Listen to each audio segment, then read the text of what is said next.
para nós uma alegria, e eu quero convidar ainda o nosso presidente de mocidade, não é, o nosso irmão Laio, para estar aqui, vindo aqui fazendo uma oração pelo nosso irmão Eduardo Mendes.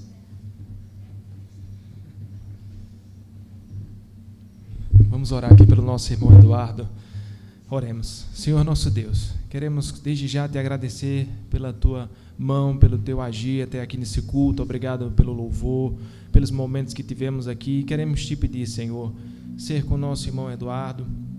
Deus, que ele possa ser usado pelo teu Santo Espírito, que o Senhor use o teu filho, Senhor, dentro daquilo que ele estudou, dentro daquilo que ele se preparou, e que ele seja submisso à tua palavra, Senhor Deus. E que a tua igreja possa, Deus, entender essa mensagem, que possamos sair daqui edificados. Deus, que a tua mensagem venha corrigir, venha ensinar, venha instruir os teus filhos, para vivermos na tua glória, para vivermos para te alegrar, para sermos irmãos, Pai, e viver em comunhão. Desde já, muito obrigado por essa oportunidade, que possamos sair daqui edificados, ser com teu filho, no nome santo de Jesus Cristo.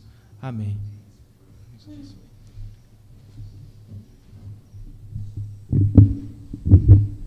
A graça e a paz do Senhor, irmãos.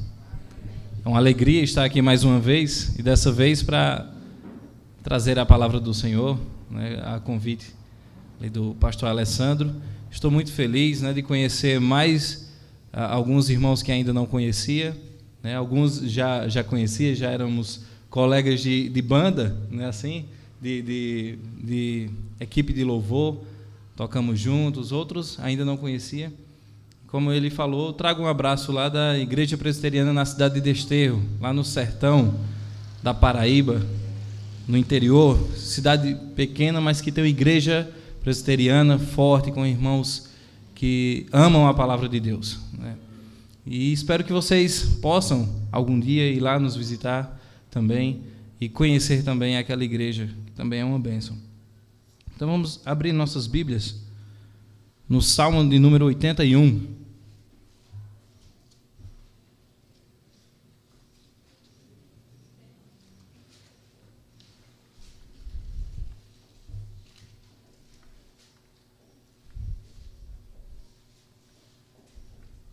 Costumo pedir para quem encontrar o texto, diga amém. Então, vamos ler. E a palavra do Senhor diz assim, Salmo 81. Cantai de júbilo a Deus, força nossa, celebrai o Deus de Jacó. Salmodiai e fazei soar o tamboril, a suave harpa com o saltério. Tocai a trombeta na festa da lua nova, na lua cheia, dia da nossa festa. É preceito para Israel, é prescrição do Deus de Jacó. Ele o ordenou como lei a José ao sair contra a terra do Egito. Ouço uma linguagem que eu não conhecera. Livrei os seus ombros do peso, e as suas mãos foram livres dos cestos.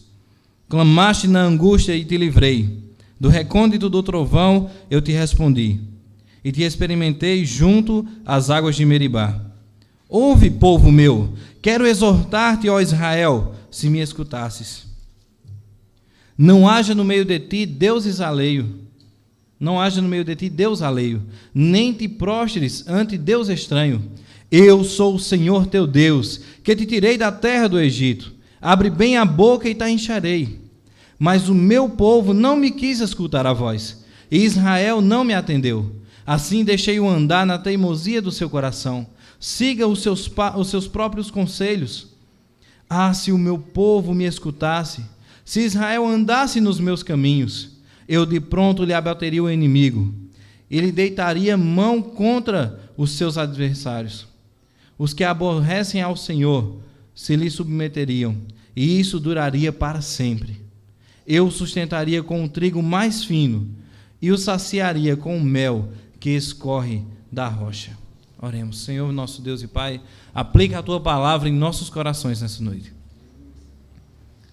Irmãos, a maior dificuldade da humanidade, do ser humano, desde o jardim do Éden, da queda, como no relato bíblico, lá no livro de Gênesis, capítulo 3, nos mostra que, desde aquele momento, a maior dificuldade do ser humano é retornar para o lugar de onde ele saiu, que era a presença de Deus, os caminhos do Senhor, onde eles estavam bem, estavam em paz com Deus. E aí a humanidade peca através do seu representante, Adão.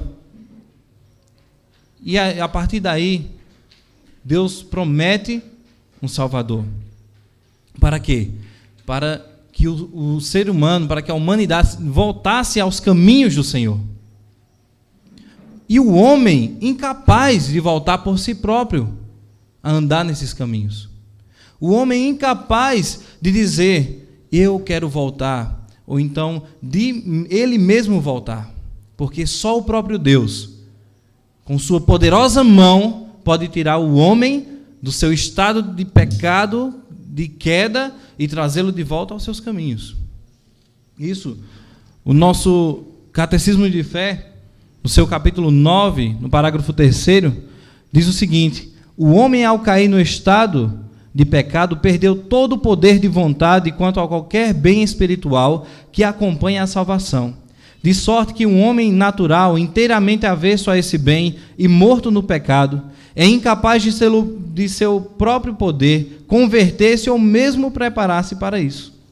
Ou também como o famoso escritor, missionário, pastor Jonathan Edwards disse: você não contribuiu em nada para a sua salvação, a não ser com o pecado que a fez necessária.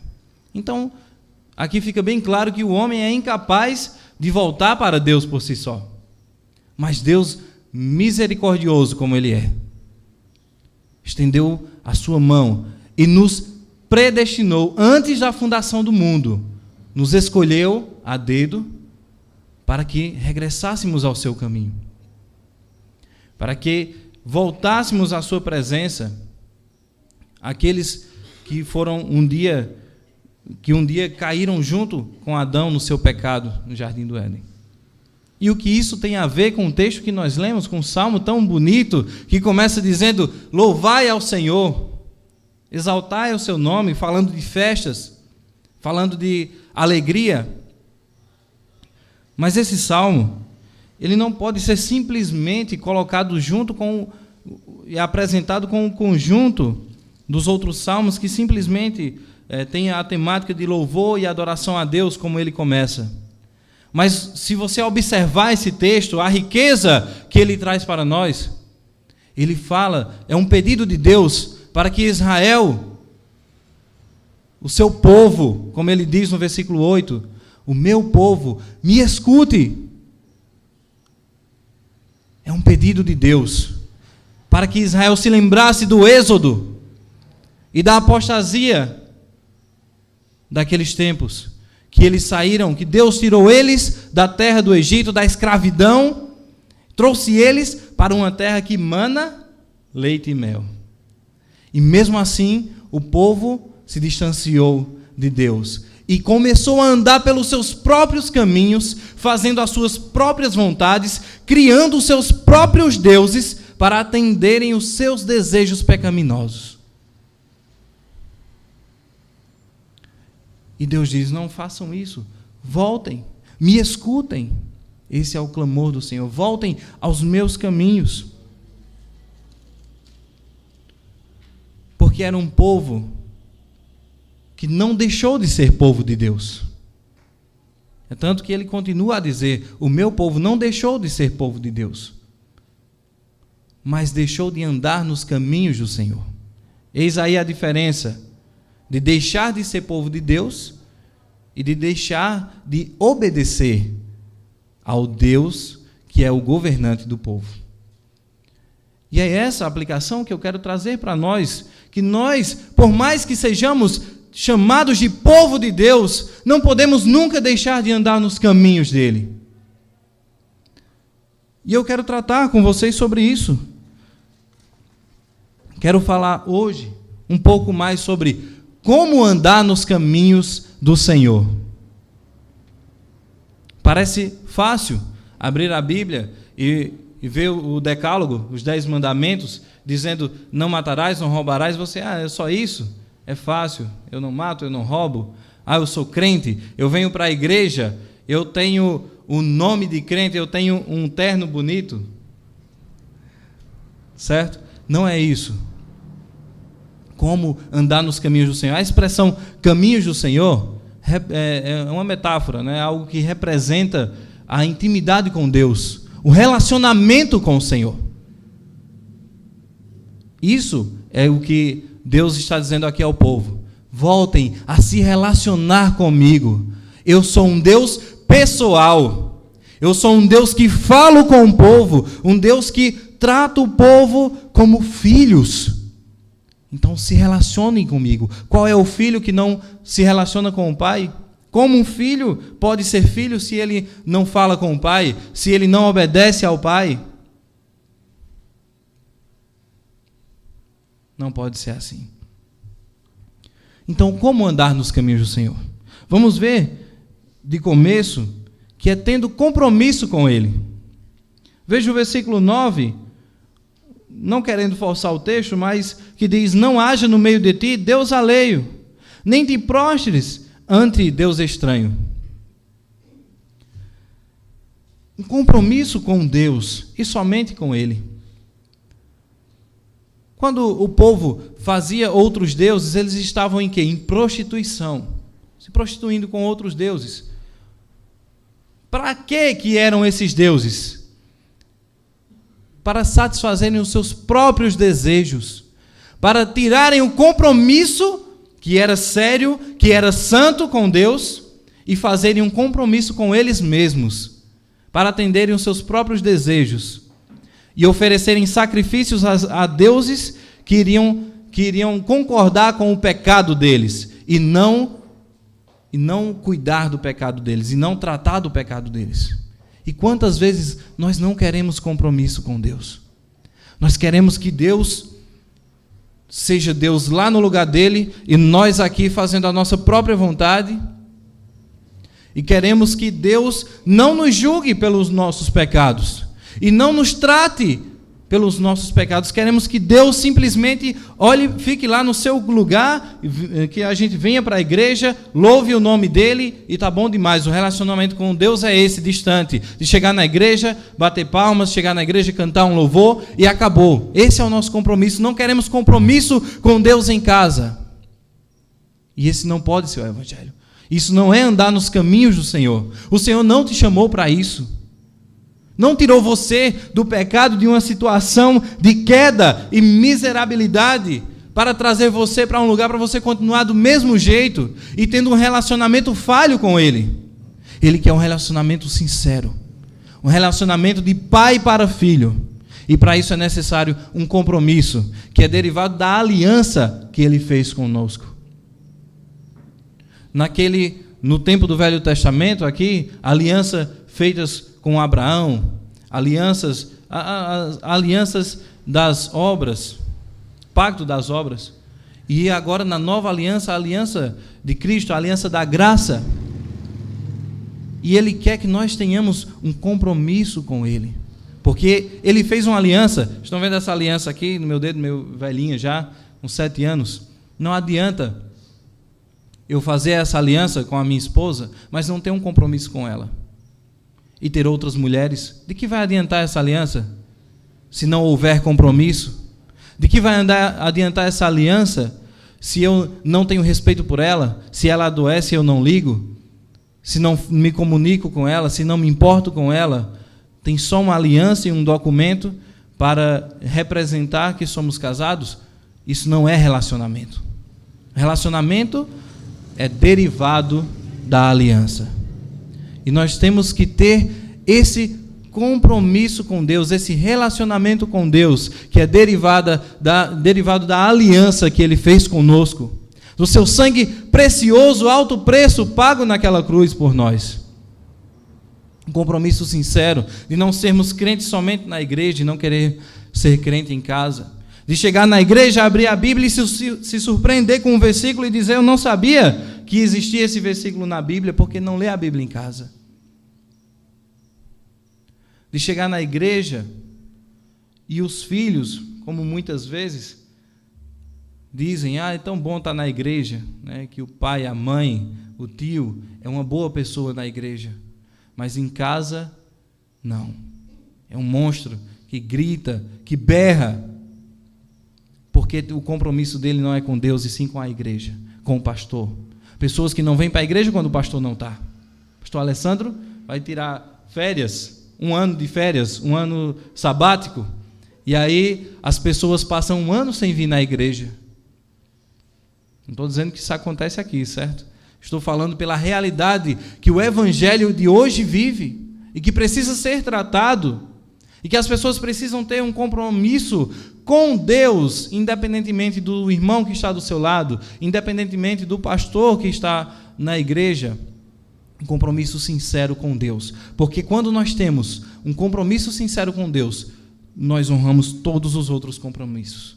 Um compromisso com a igreja, com a palavra, com o evangelho, com a pregação da palavra. E isso é derivado do compromisso com Deus. Nós chegamos à igreja por causa de Deus, e não chegamos a Deus por causa da igreja. Entenderam a diferença? Quando Deus nos chama, quando Deus trabalha em nosso coração, aí nós chegamos à igreja. Chegamos ao conhecimento da palavra. E não chegamos simplesmente à igreja para vermos simplesmente se agradamos a Deus porque estamos aqui dentro, bonitinhos, cheirosinhos. Deus quer mais de vocês, quer mais de mim. Ele quer mais do que simplesmente um compromisso visual.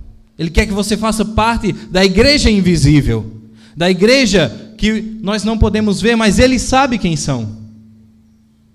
É dessa igreja que você precisa fazer parte. Dessa aqui qualquer pessoa pode fazer.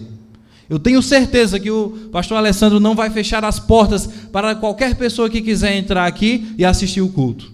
Ele não vai fechar para ninguém, seja quem for, eu tenho certeza. Se ele fechar, eu venho aqui e falo com ele.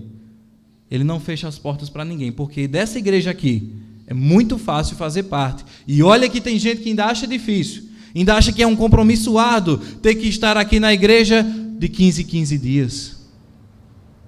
Já acha um compromisso muito árduo. Ou de 8 em 8 dias. Ou estar na quarta e no domingo. Hoje tem culto de novo. E aí chega, é aquele estudo de novo. É aquela palavra de novo. E não tem aquela alegria do salmista que diz: alegrei-me quando me disseram, vamos à casa do Senhor. Esse é um compromisso com Deus. É quando nós nos alegramos por sabermos que Deus nos resgatou, que Ele é santo e merece adoração, independentemente do que Ele faça por nós. Não devemos ser gratos e ter compromisso com Ele simplesmente pelas bênçãos que Ele nos traz. Eu vou para a igreja sim, porque eu ia sofrendo um acidente e não sofri, eu tenho que ir para a igreja. A igreja não é para pagar promessa. A igreja não é para retribuirmos simplesmente como se nós pudéssemos retribuir a Deus o que Ele está fazendo por nós. Não é isso. Isso não é evangelho. Igreja, a gente tem que vir para a igreja porque Ele é santo, digno de todo louvor e adoração. É isso que a palavra diz. A casa do Senhor serve para isso, para louvarmos e engrandecermos o nome dEle. É isso que o Salmo começa a dizer, seus primeiros versículos. Tendo um compromisso com Ele, compromisso que hoje está em falta, compromisso que as pessoas não têm compromisso às vezes com o seu cônjuge, não têm compromisso com o seu irmão, não honram nem os seus próprios compromissos na sociedade e, consequentemente, falham no compromisso com Deus. E Deus quer isso de nós, que é um relacionamento sério. Ele quer olhar para você e quer dizer de você: eis aí uma pessoa que me ama, alguém que me honra, alguém que tem uma vida que exalta o meu nome. No meio dessa sociedade, no meio onde existe tantas falsas doutrinas, que nem o irmão hoje ali falava aqui no estudo de manhã, falando de outras igrejas que estão aí a pregar um evangelho de todo jeito, pregar um evangelho sem compromisso, como diz uma música de um grupo chamado Os Arrais, que diz: o que mais há hoje é graça sem juízo, que traz amor e paz sem compromisso. Um amor e uma paz que é dada como o mundo dá. E Cristo diz: eu vos dou a minha paz, não vos dou como o mundo dá. A paz de Jesus é diferente. A paz de Jesus entra no nosso coração e nos faz novas pessoas, pessoas diferentes das outras pessoas. Se você se acha uma pessoa simplesmente igual, uma pessoa qualquer, uma pessoa que não pode fazer muito pela igreja ou pelo reino de Deus, você precisa entender que você não foi chamado para simplesmente ficar sentadinho de 15 em 15 dias na cadeira. Você foi chamado para dar testemunho em sua casa, para ser espelho e modelo para os seus vizinhos, para sair na rua e as pessoas dizerem assim: a paz do Senhor, irmão, até com brincadeira com você, porque sabem que você é diferente deles. Para ser perseguido. Você não sabia disso? Então fique sabendo. Você foi chamado para ser perseguido pelo compromisso que pesa sobre os seus ombros de estar na presença de Deus. Para ser perseguido pelo Evangelho e por amor dele. Como Paulo dizia, que se alegrava nas suas cadeias, de estar preso, não porque roubou, porque matou, porque fez algo errado, mas simplesmente pelo fato de ser uma pessoa compromissada com o reino de Deus. Quando você vai poder dizer isso? Que é uma pessoa compromissada com Deus, não simplesmente com a Igreja Presbiteriana do Brasil, mas primeiramente com Deus. Qual é o primeiro mandamento e o maior mandamento? Perguntaram a Cristo. E Cristo respondeu: amarás ao Senhor teu Deus de todo o teu coração, de todo o teu entendimento, de toda a tua alma. Esse é o maior mandamento que temos que entender. Porque todas as outras coisas, todos os outros compromissos derivam disso aí. Esse é o primeiro passo para andarmos nos caminhos do Senhor. Vamos ver mais em segundo lugar. Como andar nos caminhos do Senhor? Tendo uma vida santa para Ele. Nós vimos que é tendo compromisso com Ele e agora tendo uma vida santa para Ele. Como assim? Esse texto não diz isso. Diz.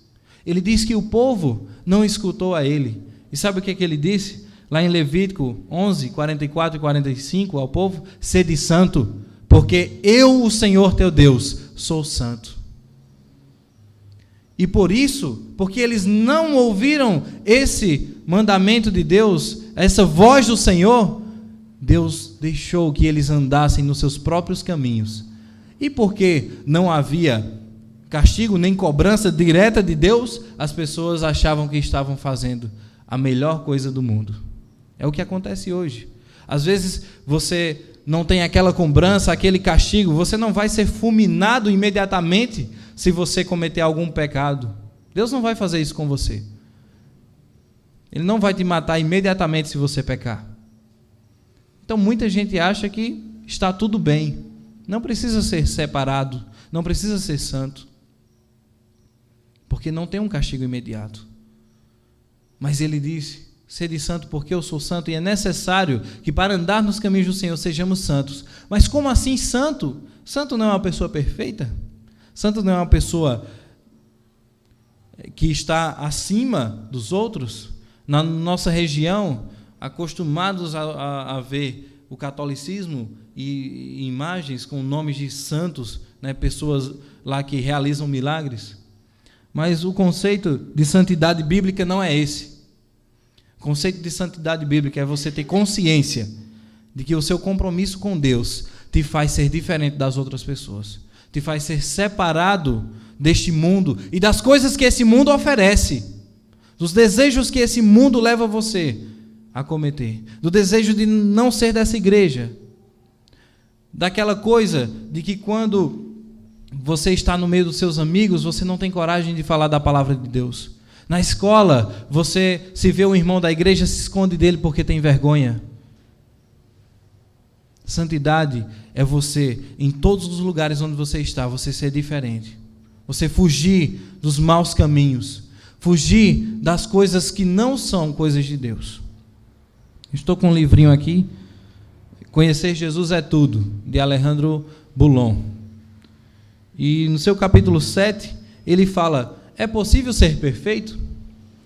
E ele conta um pequeno testemunho que eu vou compartilhar, que eu achei muito interessante, que diz assim: conheci Ricardo em Vitória do Espírito Santo, enquanto dirigia uma semana de oração. Ele me procurou no hotel uma noite, depois de eu ter pregado o tema da luta das naturezas.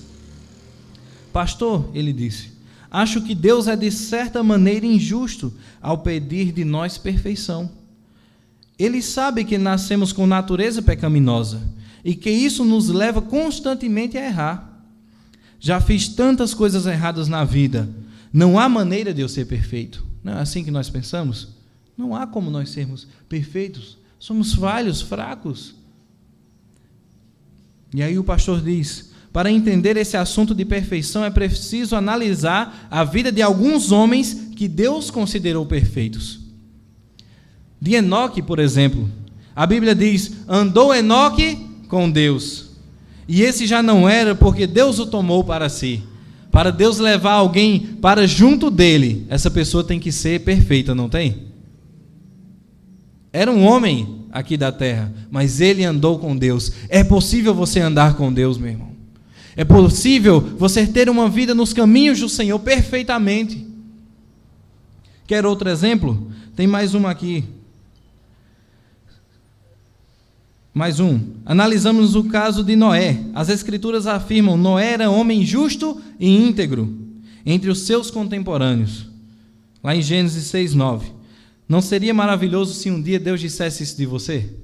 Eis aí uma pessoa justo, alguém justo, alguém íntegro. Mas por que Noé foi considerado um homem justo e íntegro? A Bíblia responde: Noé andava com Deus. E Abraão? O pai dele Terá, numa região idólatra, enfiado e mergulhado na idolatria, e Deus chama ele, lá em Gênesis 17, e diz assim: eu sou o Deus Todo-Poderoso, anda na minha presença e ser perfeito. Olha que coisa linda. Pessoas iguais a nós, pessoas criadas por Deus como nós, pessoas chamadas por Deus como nós. Sabe qual foi a diferença deles? Eles disseram: vamos andar com Deus, vamos andar nos caminhos do Senhor. E deixaram a idolatria, e deixaram a perseguição de lado, como Noé foi perseguido. Pessoas riam dele, diziam: esse homem é louco, porque constrói um barco onde não tinha água, onde não tinha, e dizendo que iria chover num lugar onde não chovia. Esse homem era realmente louco para aquela sociedade. E ele deixou todos esses comentários de lado e disse: eu vou andar com Deus. É você ser chamado de louco por estar aqui. As pessoas, lá na faculdade onde Franciel estuda, as pessoas dizem: não, mas a física prova que Deus não existe. Pessoas dizerem isso. Você é louco de estar numa igreja, um físico, alguém que tem estudo, um cientista, e acreditar que Deus existe. E você dizer: eu prefiro andar com Deus. Deus é o dono de tudo, de todas as coisas. Isso é ser perfeito na presença do Senhor. Isso é ter uma vida santa na presença dEle. E é possível sermos perfeitos. Esse livrinho aqui é muito bom, muito pequeno ele, mas muito profundo em suas palavras.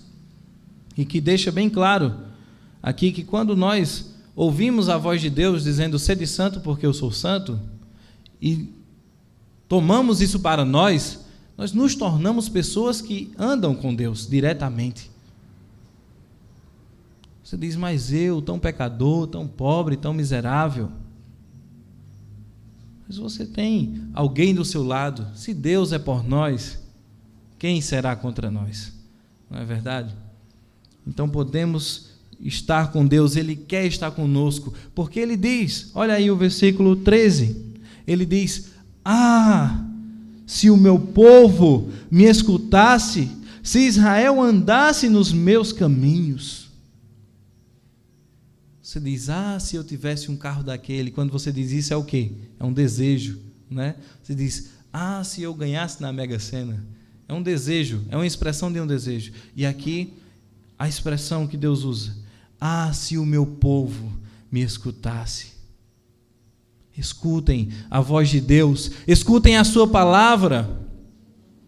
Sabe por quê? Olha o que ele promete fazer. Eu de pronto lhe abateria o inimigo e deitaria mão contra os seus adversários. Os que aborrecem ao Senhor se lhe submeteriam, e isso duraria para sempre. Deus quer estar com você, estar ao seu lado, caminhar com você, ser o seu alto refúgio, a sua segurança, aquele em que você pode clamar, Abba, Pai. Ele quer ser isso para nós. Escutem a voz de Deus. Não estou falando aqui para aquelas pessoas que estão fora da igreja, que precisam ouvir o simples evangelho que diz que Deus amou o mundo de tal maneira que deu o seu Filho único para que todo aquele que nele crê não morra, mas tenha a vida eterna e chegarem a Deus. Não, estou falando para pessoas que foram já chamadas por Deus e não podem deixar de andar em seus caminhos, e não podem achar que andar nos caminhos de Deus é simplesmente ser crente, ser evangélico, ser presbiteriano. Não é simplesmente isso. Mas vai além, é o compromisso, é a vida santa, é a busca com Deus. E em último lugar, mas não menos importante, como andar nos caminhos do Senhor? Eu quero falar que é tendo convicção que viverá com Ele. Sabe por quê? Porque para andarmos com Deus, a convicção que entraremos no céu, na morada celeste, é o mais importante combustível que nós temos.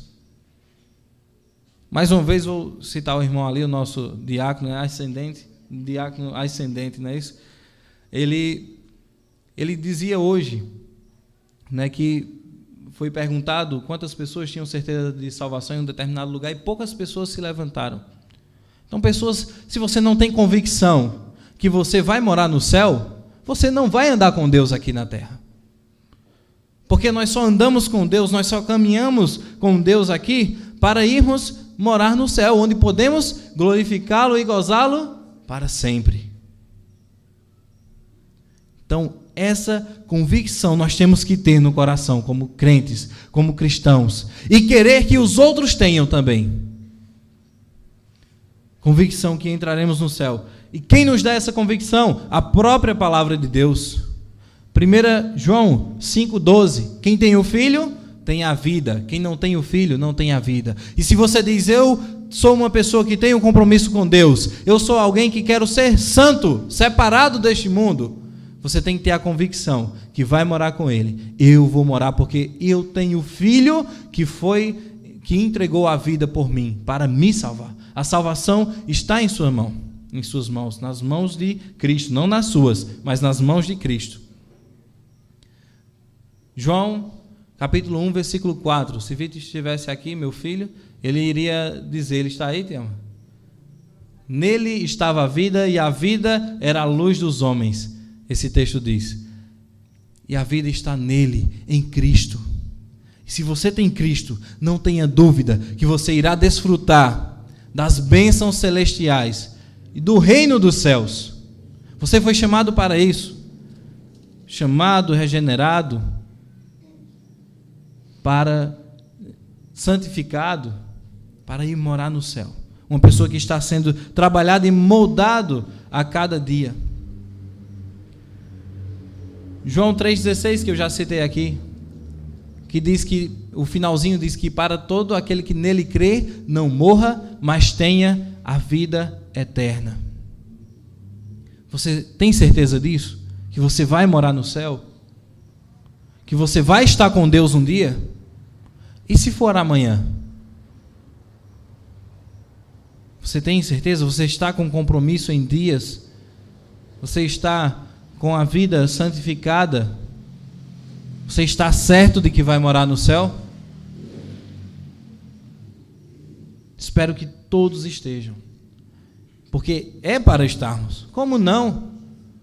Como não? Com Deus tão maravilhoso e bom, que nos tira de um lamaçal, que nos firma nossos pés sobre a rocha, que nos faz diferentes, que nos faz pessoas amáveis, que nos faz pessoas que antes não éramos assim, que éramos pessoas corruptas, e agora que buscamos a coroa da incorruptibilidade, buscamos a perfeição, a coroa da vida. Só esse Deus mesmo para fazer isso por nós, e mais ninguém. Por isso ele diz também, não tem outros deuses diante de você. Aquela imagem bonita, né, toda adornada, não pode fazer nada por você. Aquele seu dinheiro no banco, aquela conta, seus milhões no banco, né, eu estou olhando aqui um monte de milionário aqui, pastor, né, não podem fazer nada por você lá no céu, porque ele diz, ajuntai tesouros no céu onde o ladrão não rouba e a traça não corrói. Então, não tem outros deuses, esses deusezinhos que a gente acha que não é Deus, mas que são deuses, que estão na nossa vida, que estão no meio da igreja evangélica, e que nós temos que desapegar disso, tirar tudo isso do nosso coração, para que possamos ter certeza que iremos morar no céu, porque no céu não entra pecado, entra pecadores lavados e remidos e limpos, totalmente limpos, pelo sangue de Jesus Cristo. Nós temos que nos portar como pessoas limpas e regeneradas pelo sangue do Senhor Jesus. Ainda, citar mais um texto que diz que o desejo do vosso Deus é a vossa santificação, que vos abstenhais da prostituição. Esse é o desejo de Deus para nós. Que prostituição? Se envolver com qualquer outra coisa, com qualquer coisinha que nos prendam distante de Deus. Com aquelas amizades, aqueles amigos que não me deixam vir para a igreja, que não me deixam ter tempo, aquele futebolzinho no dia do culto, olha o que tem dentro da igreja hoje, aquele chopezinho com os amigos. Infelizmente, está afastando as pessoas de Cristo, do compromisso com Deus, dos caminhos do Senhor. Não tenham isso na vida de vocês. Eu tenho certeza que se formos pessoas assim, nos encontraremos lá no céu. Nos encontraremos lá no céu para ficar para sempre adorando e glorificando o nosso Deus. Então, quero só voltar aqui ao começo e dizer que nós vimos hoje como andar nos caminhos do Senhor. É tendo compromisso com Ele e só com Ele. Meu compromisso é com Deus. Tem o futebol? Tem. Que horas é o culto? Que hora começa o culto? 7 horas. Joga de 5 às 6, toma um banho e vem para a igreja. Compromisso com Deus é só a igreja? Não, é em casa. Compromisso com Deus envolve o ensino em casa, aos filhos, o testemunho aos vizinhos e aos de casa. Compromisso com Deus envolve uma vida com Ele. Vimos também que é tendo uma vida santa para Ele, sendo pessoas separadas, diferentes das pessoas que nós conhecemos, que não servem ao Senhor. Um cristão não pode ser aceito pelo mundo e ser amigo de Deus. Infiéis, não sabeis vós que a amizade do mundo é inimizade com Deus? A palavra de Deus nos diz. Então não podemos ter esse tipo de amizade com o mundo. Está lá em Tiago 4,4. E por último nós vimos que é tendo convicção que viveremos com Ele, que estaremos na morada celestial com Ele. E esse combustível nos levará e nos susterá na presença dEle até o nosso último suspiro. Porque a palavra diz lá em Mateus 24, aquele que perseverar até o fim, esse será salvo. Agradeço a oportunidade, quero passar de novo a palavra ao nosso amado pastor Alessandro. Agradeço desde já, né, E é isso que eu tinha para deixar para a igreja. Foi isso que falou ao meu coração durante toda essa semana, desde Itaporanga, foi isso? Não, lá em Desterro mesmo, quando eu recebi o convite a vir falar aos irmãos, e Deus falou ao meu coração primeiro, andar nos caminhos de Deus. Eu tenho andado nos caminhos de Deus, eu pensei. E é essa pergunta que eu quero que você se faça amanhã, quando você acordar de manhã. Eu tenho andado nos caminhos de Deus?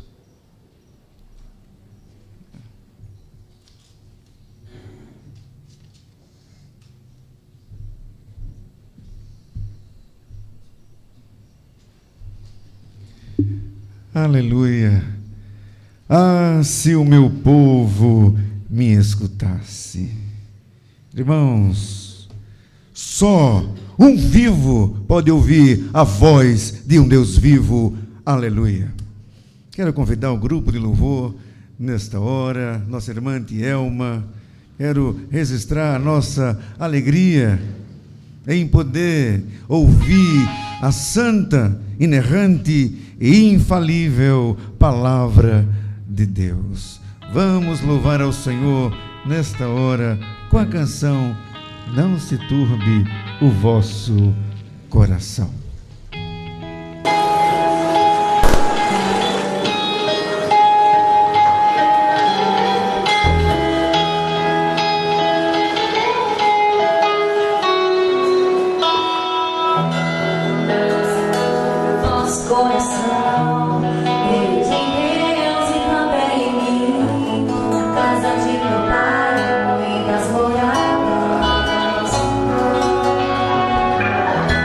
Não fosse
oração. Ela estará fazendo a oração final. Em seguida, eu estarei impetrando a bênção apostólica e cantando com os irmãos o tríplice amém.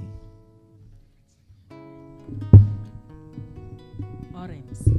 Graças te damos, ó Deus, pela tua bondade e misericórdia, por mais um dia de vida, por mais essa oportunidade maravilhosa de estar na tua casa, te rendendo graças, exaltando o teu nome, glorificando ao único digno de todo louvor e de toda adoração. Muito obrigada por tudo que nos presenteaste nessa noite, pela oportunidade de entender a tua palavra, de ter o entendimento do Senhor, de ter a convicção do teu chamado, de que somos filhos do Senhor, mas que devemos obedecer a ti e andar em santidade, sem a qual ninguém verá o Senhor. Obrigada, Deus, pela vida dos teus filhos e filhas que vieram nessa noite render graças ao Senhor e prestar um culto de louvor e adoração. Te louvamos, ó Deus, porque compreendemos que até aqui nos ajudou o Senhor. Pai, nós mais uma vez, em gratidão por essa casa, por essa igreja que o Senhor abriu essas portas e, como diz a tua palavra, certamente, ó Deus, contra ela nada que não glorifica o teu nome será prevalecido, Senhor. Nós te louvamos porque entendemos que a boa mão do Senhor tem nos guardado e tem nos protegido.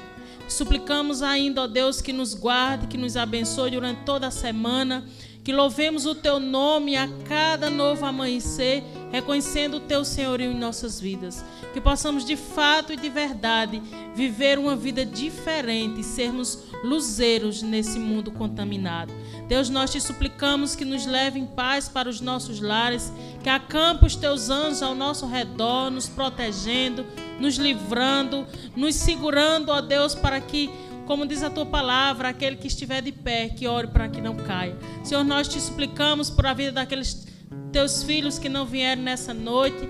Te pedimos, ó Deus, que ainda hoje o Senhor os constranja a ter um relacionamento fiel e verdadeiro contigo. Deus, nós te suplicamos pela vida do pastor Alessandro, pela família dele. Te pedimos que o Senhor renove a cada dia suas forças, o seu vigor físico e espiritual, e que ele possa, ó Deus, continuar glorificando ao Senhor aqui nessa cidade, aqui nessa localidade. Te suplicamos que nos leve, Senhor, que nos guarde, que nos dê um sono tranquilo e reparadouro, que possamos compreender que a tua palavra diz que o homem não tem nada se do céu não lhe for dado. Por isso nós te suplicamos essas coisas com a certeza de que és o nosso Deus, que és o nosso Pai e que certamente o fará tudo aquilo, ó Deus, para a tua própria glória. Assim nós te oramos no nome de Jesus. Amém. Recebam a bênção apostólica nesta hora. Que a graça do nosso Senhor Jesus Cristo, o amor de Deus e a consolação do Santo Espírito sejam sobre cada um de nós, hoje e sempre.